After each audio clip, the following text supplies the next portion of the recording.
Assalamualaikum warahmatullahi wabarakatuh. Selamat datang di Konstalk, Learn the Constitution, Salam Konstitusi. Halo Sobat Konstitusi, jumpa lagi bersama saya, Anis Banowati, yang tentunya kita masih akan membahas seputar isu ketatanegaraan. Dan telah hadir bersama kita narasumber yang berkompeten di bidangnya, Bapak Dr. Jamaluddin Gofur, SHMH, selaku dosen Hukum Tata Negara, Fakultas Hukum Universitas Islam Indonesia. Halo Bapak Jamal, bagaimana kabarnya Pak? Alhamdulillah sehat. Ya, terima kasih sudah berkenan hadir di podcast kita ya Pak ya, di PSHK FHUII. Nah, langsung saja karena Bapak Jamal selaku narasumber telah hadir, kita akan membahas mengenai isu yang tengah ramai diperbincangkan, yakni penghapusan presidensial threshold oleh Mahkamah Konstitusi. Bagaimana Bapak siap untuk membahas topik kali ini, Pak? Ya, siap, insya Allah. Baik. Siap meramaikan. Ya, baik Pak. Baik, langsung saja pertanyaan yang pertama, Pak. Apa alasan yang melandasi permohonan penghapusan presidensial threshold dikabulkan setelah 33 kali melewati pengujian di Mahkamah Konstitusi, Pak? Ya, kalau dari sisi alasan ya, walaupun MK di putusannya bilang ini ada alasan baru gitu ya, ada argumentasi baru, sebenarnya bagi saya sama saja gitu ya alasan substantifnya. Cuman mungkin MK sedang ingin bereksperimen bahwa dengan adanya presidential threshold itu ada beberapa efek negatif yang ditimbulkan gitu ya, misalnya pengaruh oligarki dalam konteks pencapresan itu semakin menguat, yang menentukan pencalonannya hanya partai-partai itu saja begitu ya, dan yang tidak kalah penting adalah dari sisi kemeriahan Pilpres, MK menilai ini agak menyusut gitu ya, tidak seperti di awal-awal reformasi dulu gitu ya. Nah, sehingga ini yang merubah pandangan Mahkamah Konstitusi berkaitan dengan presidential threshold ini, yang sebelumnya dia selalu konsisten mengatakan itu adalah open legal policy begitu ya, kebijakan terbuka bagi pembentuk undang-undang, lalu bergeser paradigmanya menjadi bahwa itu adalah sesuatu yang bertentangan dengan konstitusi gitu ya, karena beberapa hal. Satu, ini dianggap membatasi hak konstitusional warga negara, terutama dalam konteks untuk mendapatkan calon-calon yang terbaik gitu ya. Dengan adanya PT, hak kita terutama hak untuk mendapatkan calon yang berkualitas itu menjadi terbatas. Yang kedua, kata Mahkamah Konstitusi, ada ketidakadilan di antara partai peserta pemilu, karena kita tahu partai peserta pemilu itu kan dibebani persyaratan yang sama ya. Jadi dia harus punya kantor di seluruh Indonesia, di tingkat kabupaten kota gitu ya, provinsi, harus punya anggota sekian per sekian jumlah penduduk, jadi sama lah syaratnya. Nah, ketika semua partai itu dipersyaratkan hal yang sama untuk menjadi peserta pemilu, tapi kenapa kemudian dalam hal pencalonan kok jadi dibedakan gitu ya. Jadi partai yang punya kursi boleh mengusung calon, tapi bagi partai baru nggak boleh. Nah, oleh MK ini dianggap tidak adil. Yang berikutnya MK bilang presidential threshold ini merusak tatanan sistem pemerintahan presidensil, yang itu oleh konstitusi terutama hasil perubahan semangatnya kan ingin diperkuat ya. Jadi misalnya dulu pemilihan oleh MPR lalu digeser menjadi pemilihan secara langsung. Presiden tidak bisa lagi diberhentikan hanya dengan alasan politik, tapi harus karena kesalahan konstitusi, sehingga muncul proses impeachment dan lain sebagainya. Nah, kita tahu bahwa salah satu perbedaan paling penting ya sistem presidensial dengan parlementer itu adalah pada sisi keterlibatan parlemen. Jadi di tradisi parlementer, karena yang dipilih itu hanya anggota DPR, nanti yang menentukan eksekutif itu adalah DPR gitu ya, berdasarkan suara terbanyak. Nah, parliamentary threshold itu pada intinya kan menggantungkan pilpres itu ke hasil pileg gitu ya, karena presidential threshold itu kita tahu bersama adalah syarat ambang batas pencalonan, yaitu 25% suara anggota DPR atau 20% kursi gitu ya. Sehingga kalau partai ingin mencalonkan seseorang sebagai calon presiden, tapi persyaratannya adalah bergantung kepada perolehan kursi dia di DPR, ini kan mirip-mirip dengan sistem parlementer, dan itu dianggap tidak selaras dengan spirit konstitusi yang ingin memperjelas dan mempertegas presidensialisme di Indonesia. Nah, kira-kira itulah secara garis besar pokok-pokok pikiran Mahkamah Konstitusi ketika dia bergeser dari yang awalnya PT ini dianggap sebagai open legal policy, lalu ini dianggap bertentangan dengan konstitusi, begitu. Berarti memang MK ini sudah tidak lagi dengan konsistensinya ya Pak ya terkait presidensial threshold. Ya, lalu betul. Bapak, menurut dari pendapat Pak Jamal sendiri, apakah dengan adanya penghapusan presidensial threshold itu mengubah pengaturan mengenai pencalonan presiden dan juga wakil presiden secara signifikan, Pak? Kalau merubah secara signifikan sebenarnya tidak ya. Tidak itu dalam arti begini, dengan presidensial threshold yang 20% atau 25%, sebenarnya masih ada celah untuk munculnya 4-5 calon. Gitu ya. Nah, bedanya setelah presidensial threshold ini dihapus, maka semua partai itu menjadi punya hak gitu ya. Cuman kan di putusan MK itu ditegaskan ketika dia memberi amanat kepada pembentuk undang-undang untuk melakukan constitutional engineering gitu ya, rekayasa konstitusional untuk memastikan agar jumlah pilpresnya juga nggak banyak-banyak amat gitu, karena itu dikhawatirkan nanti merusak kualitas demokrasi. Jadi MK ini kalau dalam beberapa forum ya saya menyatakan di putusan ini masih gamang gitu ya. Gamang di satu sisi ketika PT itu dihapus berarti konsekuensi hukumnya semua partai peserta pemilu punya hak untuk mencalonkan seseorang sebagai capres baik sendiri-sendiri maupun dengan cara berkoalisi. Tapi pada saat yang bersamaan MK masih memberi mandat kepada pembentuk undang-undang untuk melakukan rekayasa konstitusional. Salah satu tujuannya agar pilpresnya tidak terlalu banyak gitu ya. Sehingga bagi saya sendiri ini membingungkan. Ini maksudnya gimana sih? Kalau MK bilang jangan terlalu banyak, ya berarti presidensial threshold itu udah benar gitu ya. Dia tidak membatasi tapi tidak sekaligus juga membuat pesertanya terlalu banyak gitu ya. Jadi ada 4 dan 5. Cuman kan masalahnya menurut saya tidak kompetitifnya pilpres itu bukan semata-mata soal thresholdnya, tapi itu ada masalah pada sisi pengaturan soal pembentukan koalisi.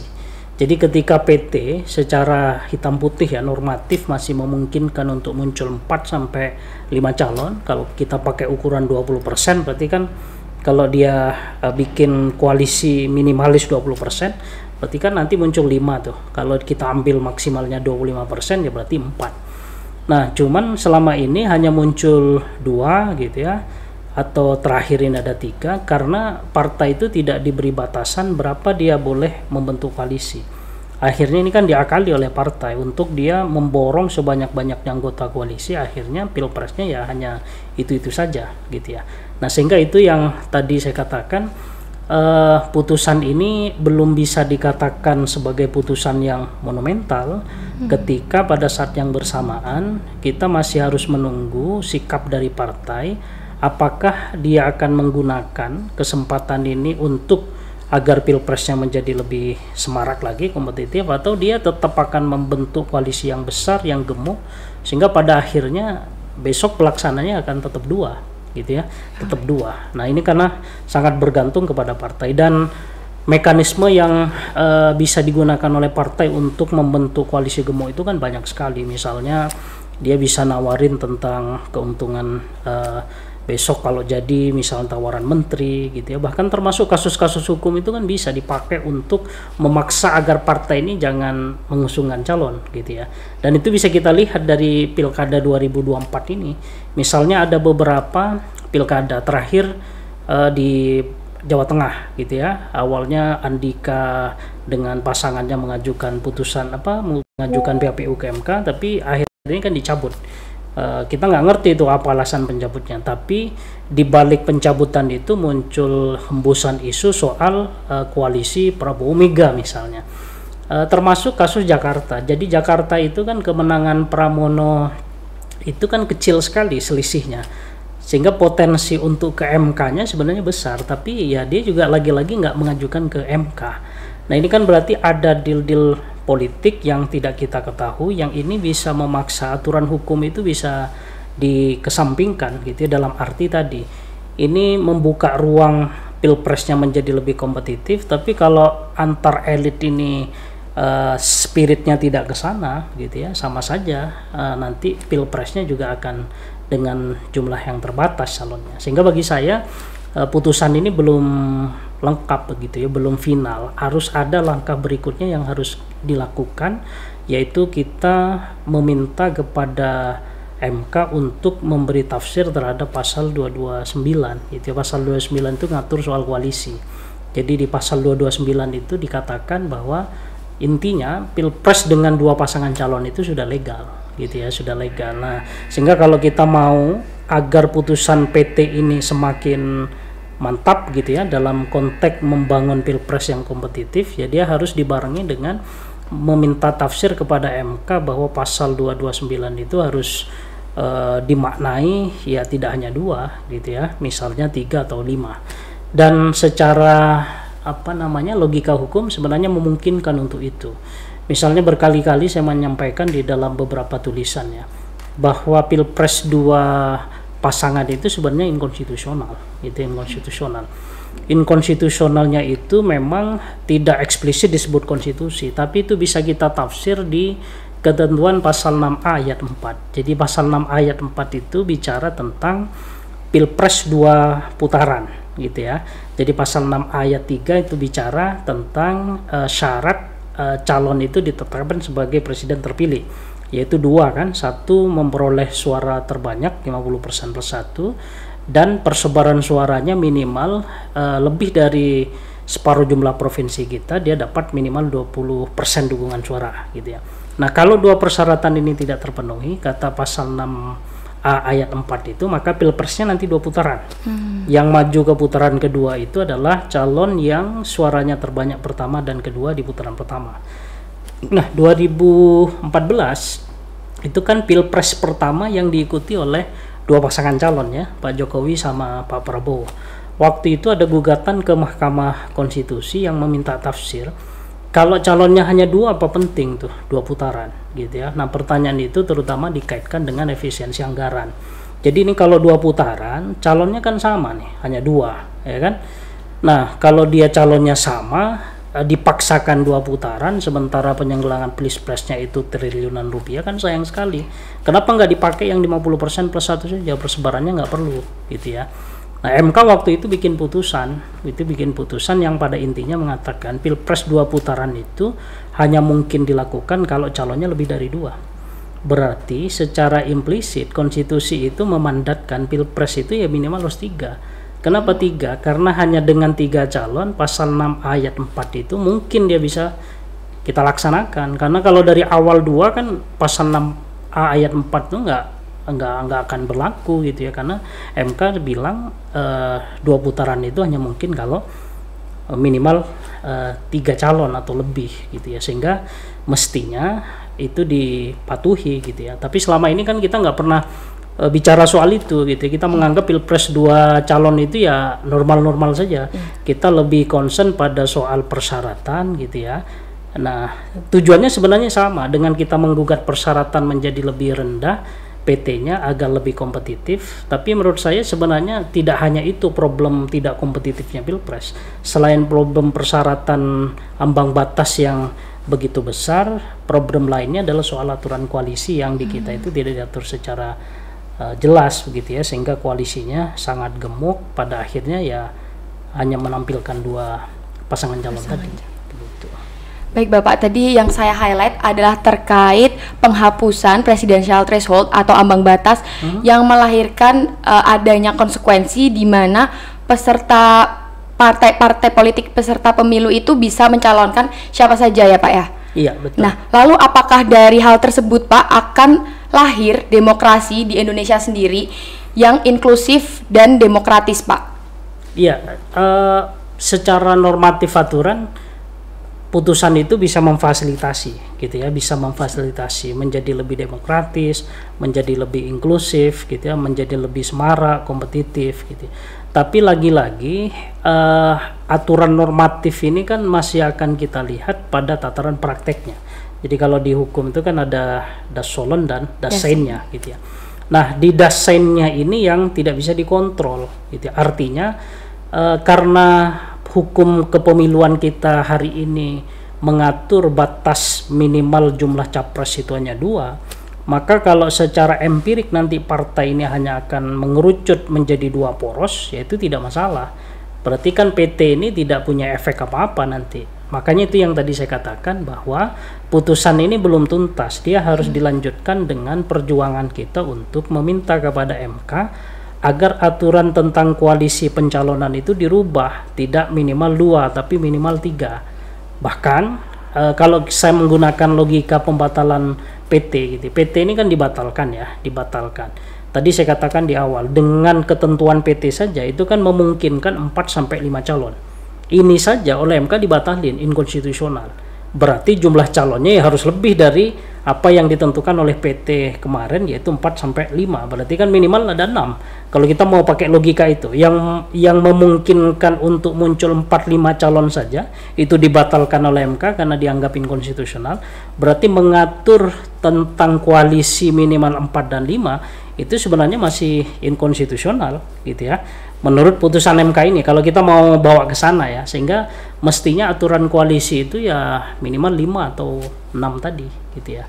Jadi sekali lagi secara normatif menurut saya ini sudah memfasilitasi, tapi karena ini baru bicara batas maksimal ya, jadi setiap partai politik boleh mencalonkan calon presiden, ini kan batas maksimalnya. Jadi artinya kalau ada 10 partai berarti kan 10-10-nya bisa tuh.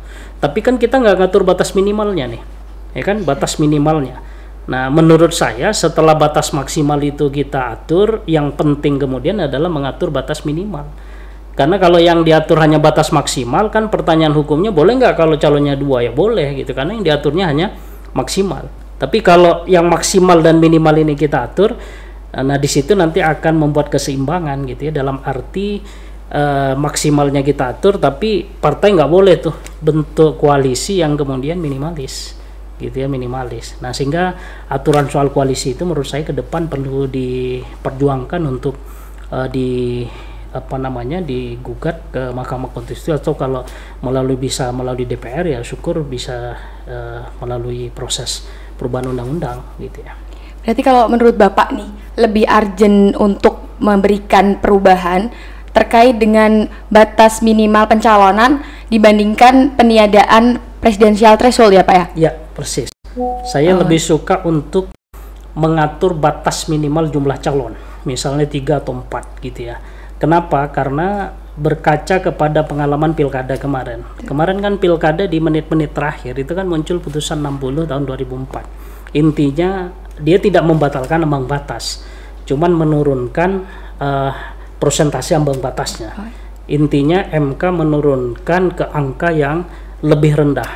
Harapan orang waktu itu tidak ada daerah yang calonnya itu tunggal, ya kan? Karena semakin dipermudahnya syarat, harapannya partai menjadi lebih semangat untuk mencalonkan itu. Tapi faktanya apa? Ada 37 daerah yang di pilkada 2024 dengan threshold ambang batas persentasenya diturunkan, masih ada calon tunggal. Berarti kan dengan diturunkannya angka threshold ambang batas pencalonan pilkada yang semakin dipermudah, ternyata tidak selalu selaras dengan praktek di lapangan, karena partai masih bisa membuat koalisi yang sangat gemuk, mereka berkumpul di satu barisan. Jadi pada akhirnya nggak ada gunanya tuh menurut saya ya MK menurunkan ambang batas kalau pada akhirnya di lapangan masih bisa diakali partai dengan mengumpul dalam satu barisan gitu ya, sehingga batas minimal berapa jumlah calon ini menjadi penting dan wajib untuk diatur. Baik gitu. Bapak. Kemudian Pak, apabila harapannya itu memunculkan calon presiden atau wakil presiden itu lebih banyak dari tahun-tahun sebelumnya, apakah itu sejalan dengan memperkuat sistem presidensil sendiri, Pak? Iya, kalau sistem presidensil kan sebenarnya tidak ada kaitan dengan banyak tidaknya jumlah calon ya. Misalnya Amerika sebagai negara dengan sistem presidensil ya calonnya hanya 2 saja gitu ya. Cuman bagi Indonesia, karena kita ini baru belajar berdemokrasi begitu ya, pengalaman kita belum banyak, saya kira memberi peluang kepada banyak orang untuk ikut kontestasi dalam pemilu itu maknanya positif sekali gitu ya, maknanya positif sekali karena dari beberapa literatur dan kajian yang saya baca, pilpres yang sangat kompetitif itu ternyata lebih banyak memberi keuntungan kepada rakyat daripada memberi dampak negatif. Paling dampak negatifnya kan hanya rakyat itu jadi bingung gitu ya, bingung. Tapi kan stigma rakyat bingung itu menurut saya itu pelecehan gitu, pelecehan kan, seolah-olah kita ini nggak bisa berpikir gitu ya, nggak bisa berpikir. Enggak lah, kita paling banyaknya jumlah itu paling ya 5-10.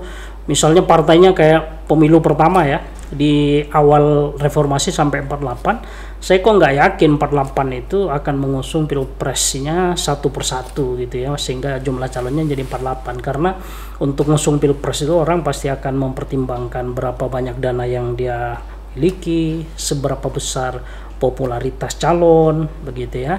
Jadi bayangan saya, sekalipun masing-masing partai sudah diberi hak pencalonan, tidak semuanya akan mengusung sendiri. Pasti mereka akan cari kader yang terbaik, juga akan mempertimbangkan elektoralnya, mempertimbangkan dananya dan sebagainya. Ya pasti terbatas lah, nggak akan semua. Sehingga narasi yang mengatakan pilpres yang terlalu banyak akan membingungkan rakyat itu menurut saya kekhawatiran yang agak berlebihan gitu ya. Nah, keuntungannya apa pilpres yang kompetitif dengan jumlah calon yang variatif itu? Satu, dari banyak kajian itu, ini akan mendorong orang untuk terlibat secara aktif dalam berpartisipasi.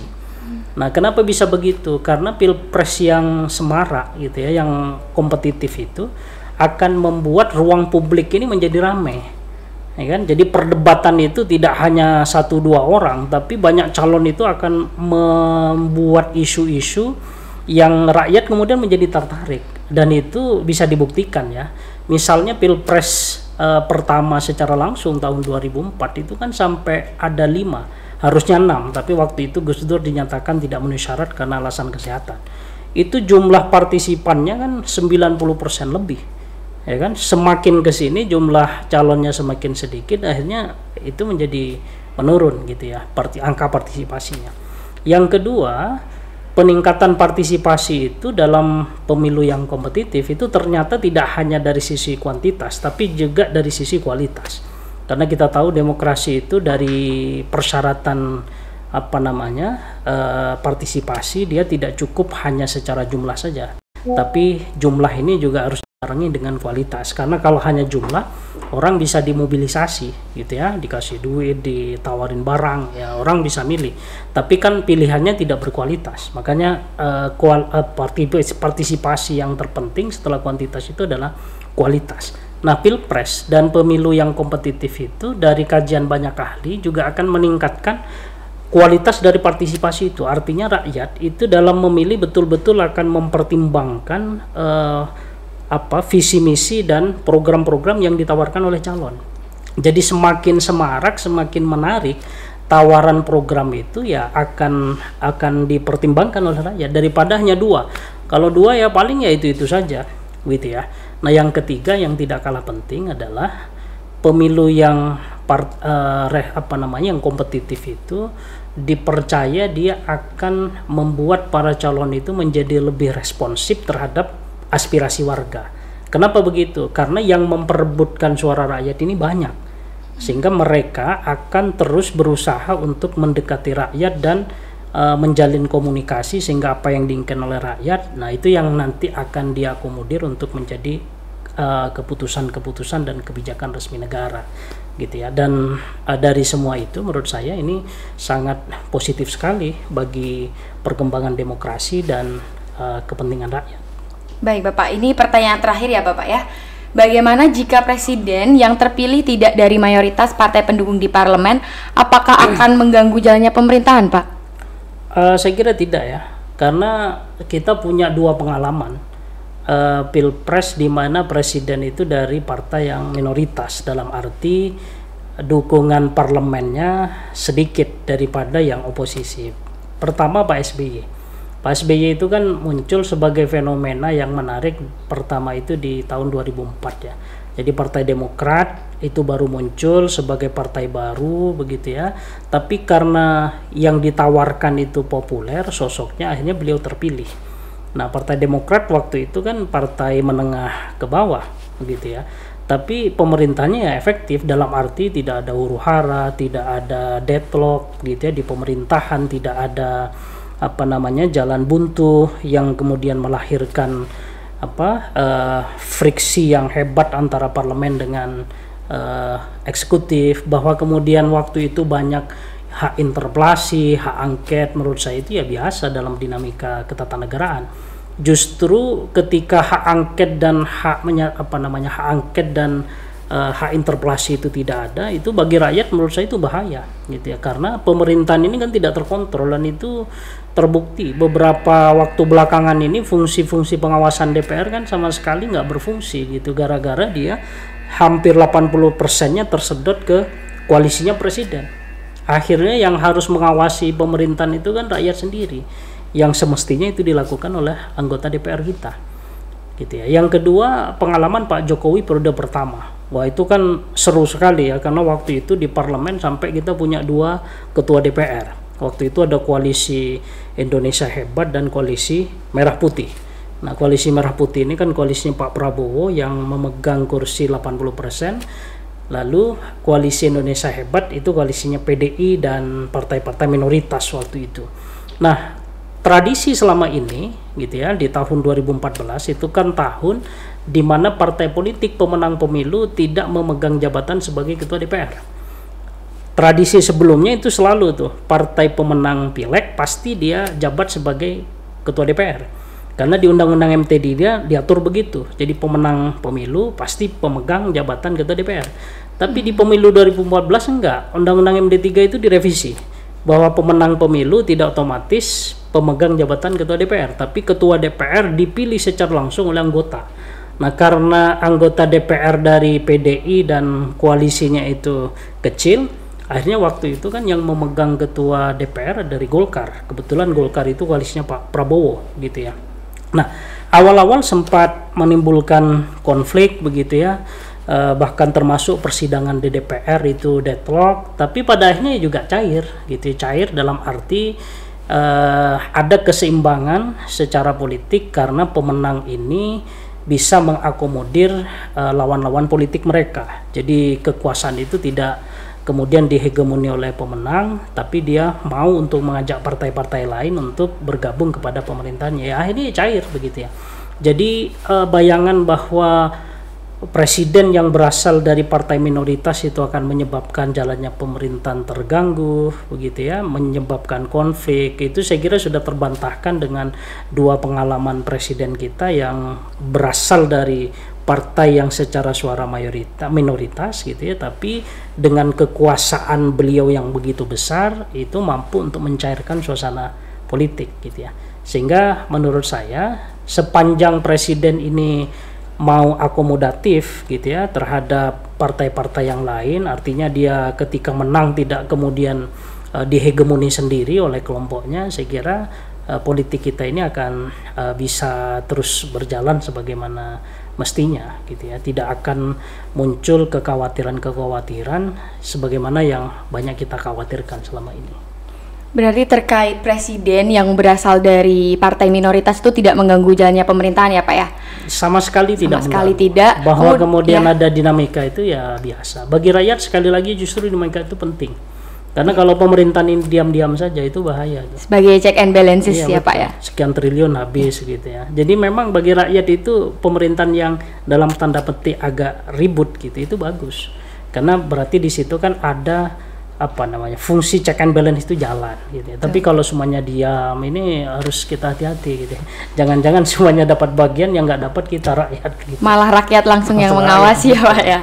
Baik, Sobat Konstitusi, dikarenakan seluruh pertanyaan telah dijawab oleh narasumber kita, Bapak Dr. Jamaluddin Gofur, SHMH, yang mana dalam kesempatan kali ini kita telah membahas mengenai topik penghapusan presidensial threshold oleh Mahkamah Konstitusi, maka podcast hari ini kita cukupkan. Terima kasih kepada Bapak Jamaluddin Gofur selaku narasumber atas kehadirannya dan juga telah membagi ilmunya kepada teman-teman Sobat Konstitusi yang menonton di rumah. Terima kasih juga kepada Sobat Konstitusi yang telah menonton podcast ini dari awal hingga akhir. Jangan lupa like, comment, subscribe akun YouTube PSHK FHUII serta follow Instagram PSHK FHUII untuk mendapatkan update terkait isu ketatanegaraan. Saya Anis Banowati, mohon maaf apabila ada kesalahan. Wassalamualaikum warahmatullahi wabarakatuh. Waalaikumsalam.